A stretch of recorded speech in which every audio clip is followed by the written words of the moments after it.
So, Aaron, can you give us a brief history of your experience in Scientology?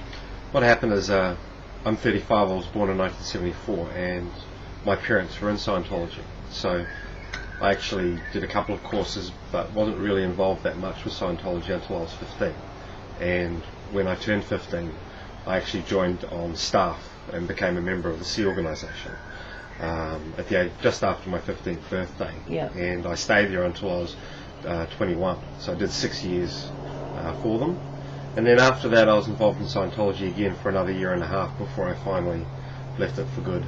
And I haven't been involved since then. So you were in the SEAL from when you were, say, 15 to about 22 or something? That's correct, yes. So how did that affect you as a young man? I mean, like, you missed out some of those prime years there. It was hard because I didn't know what I was missing until afterwards. How I dealt with life in there was difficult because, I mean, as a young man, I was trying to grow. I was trying to go out and find different likes and dislikes, and all of that was crushed because the only liking you could have was for the purpose of the SEAL. The only liking you could have was for the music produced by Golden Era Productions. The only books you could read were from L. Ron Hubbard. You know, you couldn't go off and read this or that. You couldn't listen to radio. You couldn't read the newspapers. You couldn't buy magazines. You know, you couldn't even watch TV. So your whole life was that. And, you know, as a young man, I wanted to, you know, I was growing. You know, I was going through puberty. Yeah. And you wouldn't think it was wrong to want to love another human being. You wouldn't think it was wrong to show emotion or liking towards a woman.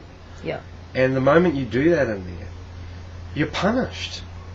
You know, I wanted to experience sex. I wanted to touch a female body. And the moment I did it, I'm dragged into this office by these men that tell you you're an ape. You're an ape for masturbating. You're evil for having even considered the idea of touching this woman outside of marriage, you know. And, you know, I look around me and see the people that are married in this place, and they don't even get to see their wives. So why would I want that? I just wanted to know what it was like to kiss a woman, and this is punishable. And I'm forced onto the decks, and I'm made to clean and do hard labour as amends to repent for it. And I'm held in this office and told, read this. This shows that, you know, if you think about ejaculation, if you think about touching a woman, you're an ape. You're not in control of your emotions. Yeah. You know, I'm a young man. I'm hardwired. This is what young men, young women do.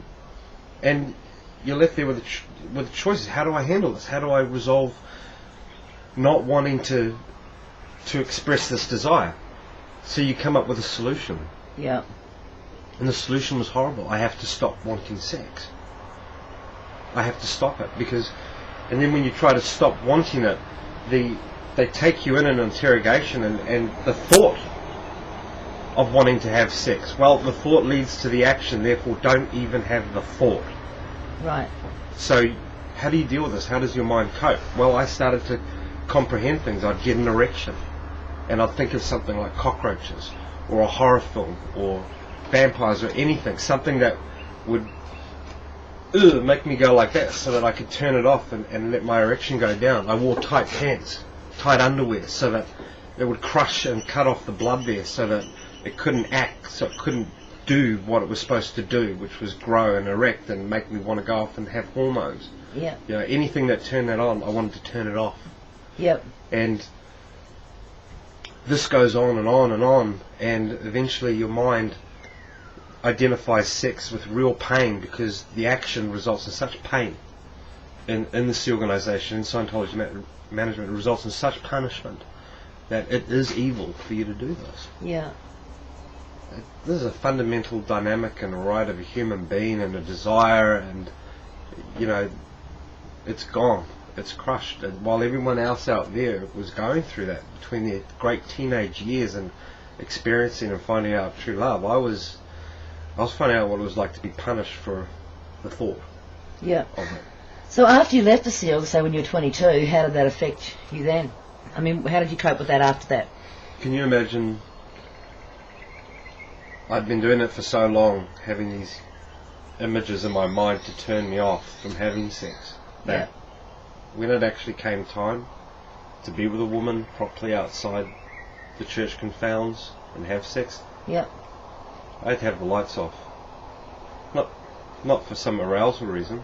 I had to have the lights off because I had to close my eyes, and now I had to have those images in my mind, those horrible images, to have sex, because my body over the last 6 years got used to the idea of having the erection and having these mental images of terror and ugly, disgusting things. And the body overrode it and said, right, we will have an erection now when you have these ideas. So when I'm with these women, I'm not thinking about the woman. I'm not even thinking about other women. I'm thinking about anything else other than sex, so that I can now have sex. And if you want to talk about dysfunctional, this doesn't even begin to comprehend it. I feel sorry for my wife that I had in Melbourne. I feel sorry for her because she didn't understand why sex was so hard for us. Why emotion, why touching, why the speaking of the word love was just a foreign idea to me. Yeah. You know, touching, that's, you know, my mind goes, heavy petting, don't do it. My mind just jumps to this, you know, don't touch in public. Yeah. In private, don't do anything. Wait till you go to the bedroom only. Yeah. You know, we're talking about a real trick for your mind. Yeah. Dear oh dear. Can you describe what you think that you became, or how you became as a SEALG member? You've spoken to me before about, the fact that you feel like that wasn't you, and now you're trying to find you back, get you back. I didn't know what to do to survive, to feel good. I had to do something that resulted in happiness.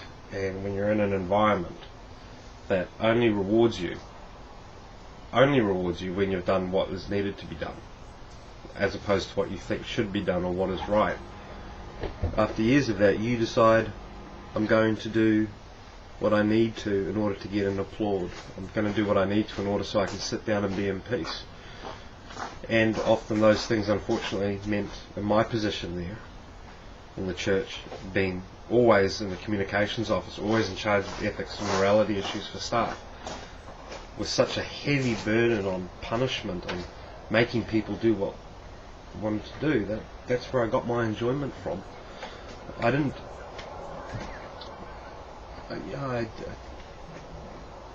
have friendships like that. My friend could be a friend the next day, and then the next day I'd be penalising them out of a job. So I had to learn that you didn't get happiness from friendships, and relationships were a no-go. Where do you get happiness from? Enjoying what you must do. And that's where I got my happiness from. Right or wrong had nothing to do with it. I didn't even those two words did not come into the equation. Right. And unfortunately for the human beings around me that were very much not treated like human beings, they suffered because of a result of that. Because they were dealing with a man here that looked at them like this. And now here I am as an adult outside of that, and I'm looking around at people.